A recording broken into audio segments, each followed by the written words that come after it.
بسم الله الرحمن الرحيم والصلاة والسلام على أشرف المرسلين سيدنا محمد وعلى آله وصحبه أجمعين.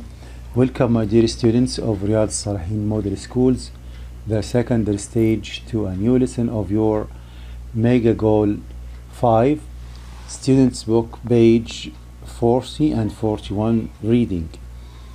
Our lesson today of Unit 3, pages 40 and 41.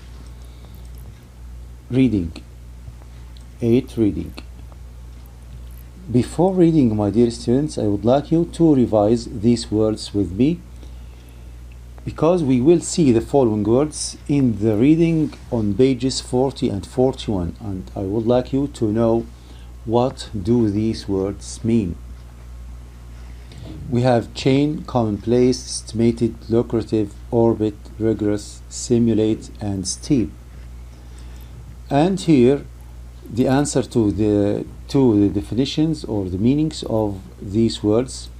We have chain, C, commonplace, E, estimated, G, lucrative, F, orbit, B, rigorous, A, simulate, H, and steep, D. Check your answers, my dear students, and make sure that you know the meanings or the meanings of these words. This will be our lesson today on pages 40 and 41, and out of this world vacation. We have here, my dear students, before reading a question, and I would like you to think of an answer to it. The question is, if you could go into space, would you? Why or why not? If you have the chance to go into space, will you accept this chance or agree to travel into space? Give me reasons why would you like to do that, or why wouldn't you like to do that. As for me, I certainly would. Why not? I want to explore space for the same reason that human beings first pointed their little boats out to a seemingly endless expanse of water and just set off into the unknown.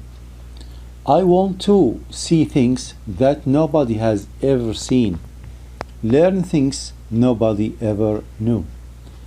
I think it will be a new and exciting experience to go into space, to see how does our planet look like from this distance.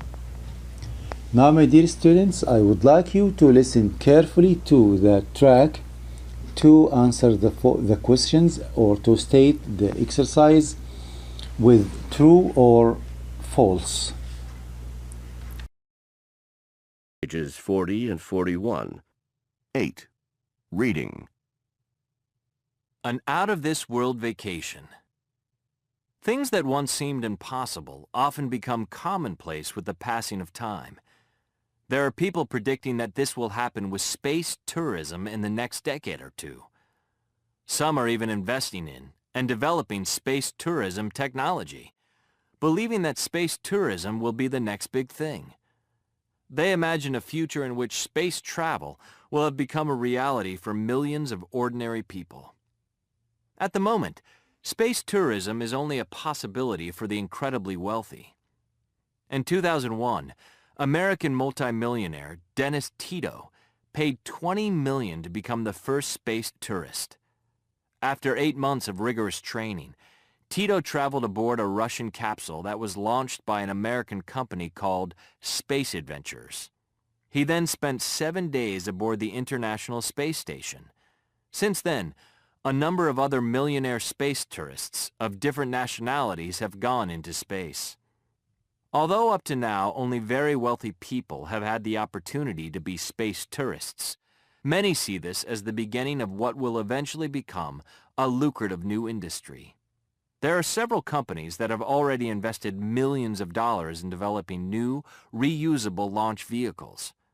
Their goal is to lower launch costs enough to make it possible for the average person to buy a ticket to space.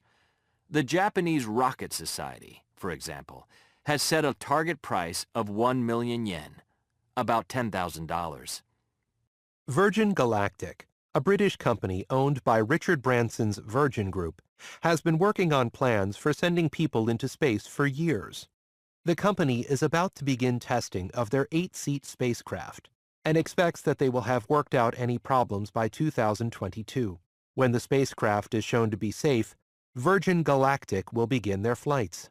Although tickets are a steep £100,000, $123,000, amazingly, the first year of flights has already been booked.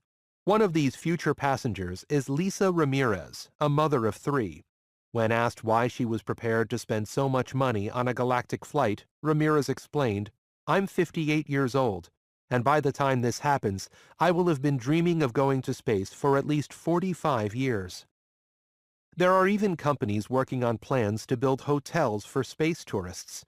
The Shimizu Corporation, a giant Japanese construction company, has detailed plans for a hotel they expect to complete by 2023.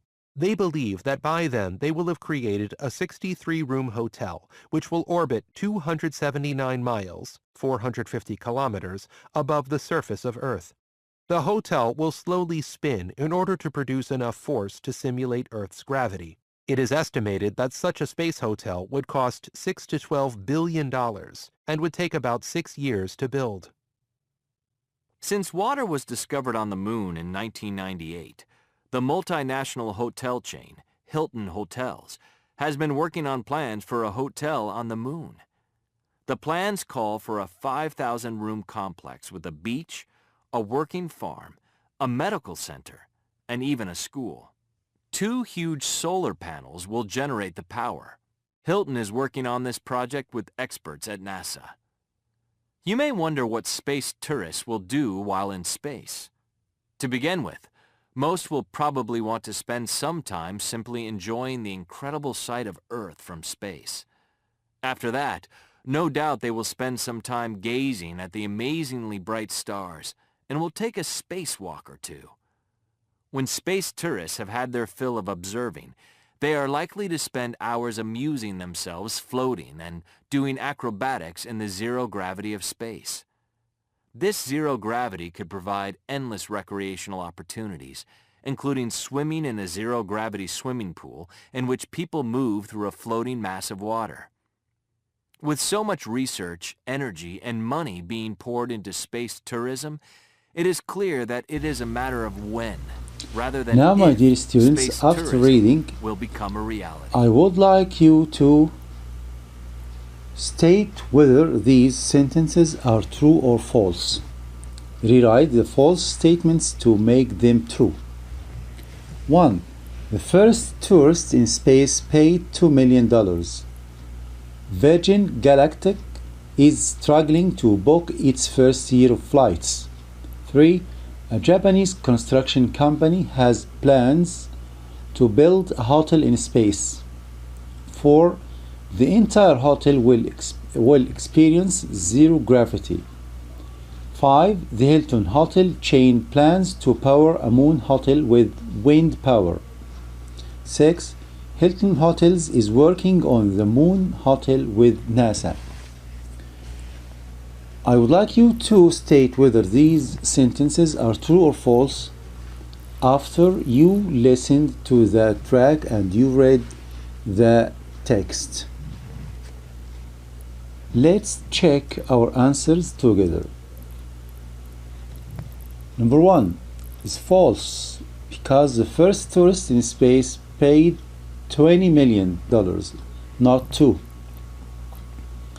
Number 2 is also false because the company has sold the flights of a whole year in advance. 3 is true. 4 false. The entire hotel will spin in order to reproduce Earth's gravity. Number 5 false. The Hilton Hotel chain plans to power a moon hotel with solar power, power from the sun or energy from the sun. Number 6 is true. Now, my dear students, I would like you to talk about or think about space tourism in the future. Do you think it will happen? Why or why not? And what are the advantages of space tourism and disadvantages of space tourism as well? Think of what's good or what's bad about space tourism. Let's have a look. As for advantages, discovering more about the unknown, satisfying desire for a certain segment of population, the wealthy, economic impact to some companies. Some companies will get a great income of space tourism, more information about our solar system and the universe. We may know more about the universe and our solar system. As for disadvantages, risk to humans, as space is unpredictable. We don't know what may happen in the future. Health risk to humans, radiation, cosmic rays. It isn't eco-friendly. Emissions and smoke or fumes made by space shuttles or spacecrafts are very harmful. Cost considerations. It could be a one-way trip. You may go and you cannot be back. Thank you for joining me, my dear students.